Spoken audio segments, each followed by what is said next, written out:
I made a little bit of a mistake in the last video, in that I did actually ask you, and someone just shouted out, which is completely pointless because obviously I can't hear you. I did actually suggest that in the real game of Breakout, the ball, when you miss it, well, gosh, it's going to go on forever now. Stop ball. The ball will start here at the bottom of the screen, just below the paddle, and there it goes, off in the middle, and there it goes. So I completely forgot that when I press the green flag, my ball will simply start from wherever it finished at. So if I just stop there, it will start. If I press green flag, it will start from there. What I also really wanted to do was say, when the green flag is clicked, set the size of the ball to 60, but also go to, and the position would have been on the X, to put it in the middle would be 0, and to put it right at the bottom of the screen would have been -180. So I'm just going to glue that back together, prove a point, off the ball goes from there, and off the ball goes from there, and slightly more obtuse angle there, it went up. But the whole point, it always starts from the middle at the bottom. So before you go on to the next, just stop the video here, just pause it, and just go and drop that extra command in there. During these videos, I'll probably do that occasionally, every now and then, completely forget to do something. It happens. So we've now got the excitement of making the ball bounce off the paddle. Actually, it's really not that difficult. The simple solution is that we want to say to the ball, if you are touching the paddle, then change your direction. Now, it's obviously going to be a bit of a task. I'm not going to do everything for you here. The next block that I need to introduce you to is the if block.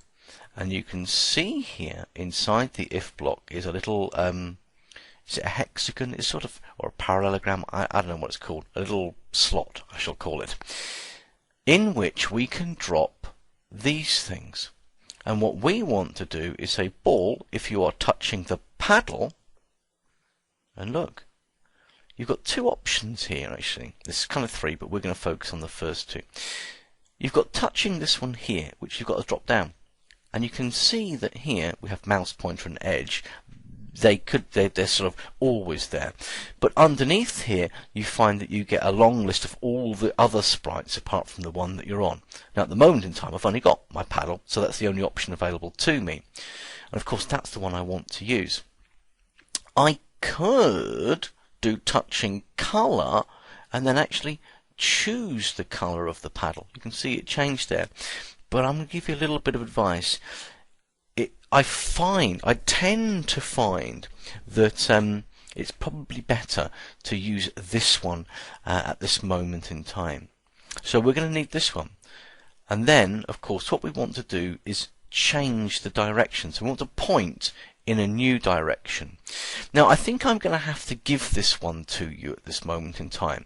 So what we're going to need is we're going to need a point in direction.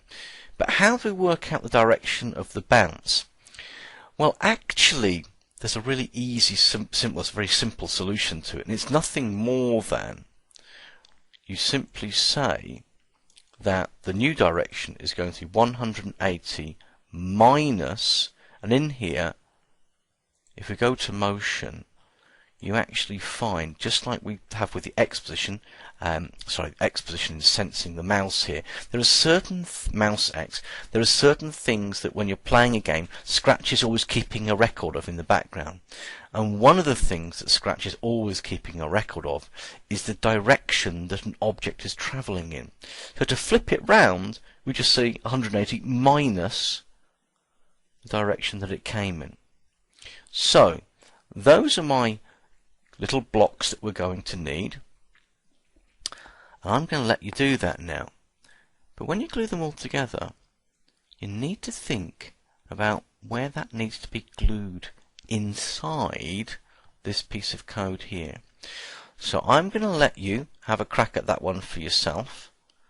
And then when you've solved it, well, if you've solved it, you can move on to the, not the next video, but the video after. If you haven't solved it, then I'll show you the solution in the next video.